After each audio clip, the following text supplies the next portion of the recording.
Bonjour à tous, ici Lily Flore, artiste peintre et professeure de peinture. Aujourd'hui dans ce tutoriel, nous allons voir comment préparer une toile avec du gesso.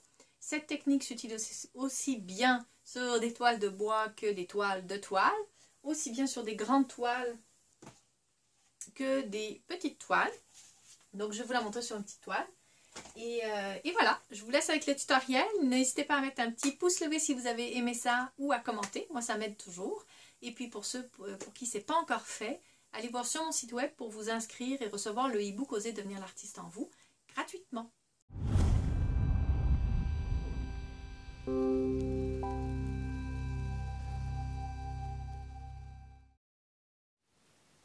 Préparer une toile, c'est très important pour plusieurs raisons. D'abord parce que ça vous permet de vous assurer d'avoir une surface de bonne qualité. Donc si jamais vous avez acheté une toile qui n'est pas de très bonne qualité ou que vous avez récupéré une ancienne toile, la préparer avec le gesso va vous assurer de commencer sur quelque chose qui est une bonne base. Le gesso, c'est un peu comme du primer, de l'après, comme pour faire de la peinture sur les murs, mais là c'est spécifiquement pour les toiles. Vous pouvez aussi prendre de la peinture blanche si vous voulez, mais ça coûte plus cher, donc vous êtes mieux de prendre du gesso. Le processus pour préparer une toile de bois ou une toile normale est le même. Donc là, on va voir ça avec une petite toile de bois. Alors, vous avez plusieurs possibilités. Vous pouvez tout simplement prendre du gesso blanc. Il existe également du gesso transparent, du gesso noir et du gesso, je crois, recyclé qui est gris. Là, on est sur une toile de bois, donc on peut garder le gesso blanc parce qu'on va voir très facilement les endroits qu'on va manquer.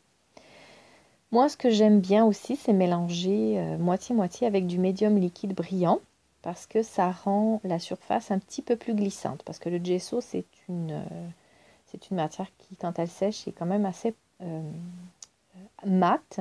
Et on va dire que la peinture accroche un petit peu dessus. Ce qui est parfait, c'est ce qu'on veut. On veut que la peinture accroche dessus.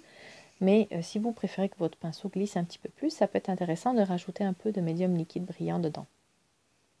Quand je travaille sur une toile blanche et que je la prête, je mets une pointe de couleur dans mon gesso, dans ma préparation, pour pouvoir bien voir ce que je fais. Là, comme je suis sur une toile de bois, le gesso étant blanc, je vais voir facilement ce que je fais. Donc, une fois que j'ai mon mélange, donc pour les quantités, ça, vous allez le voir au fur et à mesure. Il y a beaucoup d'endroits où vous verrez des tutoriels qui proposent de faire des fines couches, de faire plusieurs fines couches de gesso au pinceau plutôt qu'une grosse couche. Moi, personnellement, je préfère mettre une grosse couche. Il y a plusieurs raisons. Ceux qui préfèrent les fines couches, des fois, c'est quand ils veulent travailler avec une surface qui est très très lisse. Mais en général, on voit quand même les coups de pinceau. Donc, il faut sabler légèrement si on veut quelque chose de très lisse. Moi, j'aime bien travailler avec une surface qui est texturée. Donc, si jamais on voit mes coups de spatule, ben, c'est pas très grave. Mais au pire, s'il y a une ligne qui reste, j'aurai simplement à sabler légèrement. Donc, comme vous le voyez, ben, j'y vais généreusement avec ma spatule. Je recouvre toute la surface.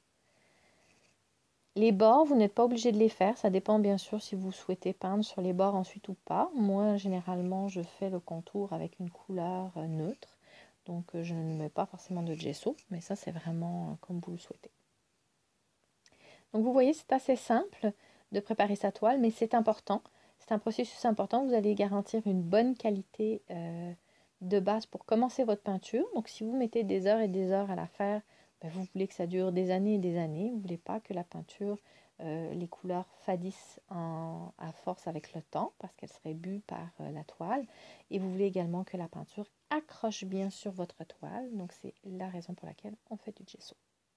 J'espère que ce petit tutoriel vous aura aidé. Si vous voulez en savoir plus, n'hésitez pas à visionner mes autres vidéos sur ma chaîne YouTube ou sur mon site web lilyflore.ca où vous retrouverez également un e-book gratuit Osez devenir l'artiste en vous. Et voilà, je vous dis à la prochaine vidéo.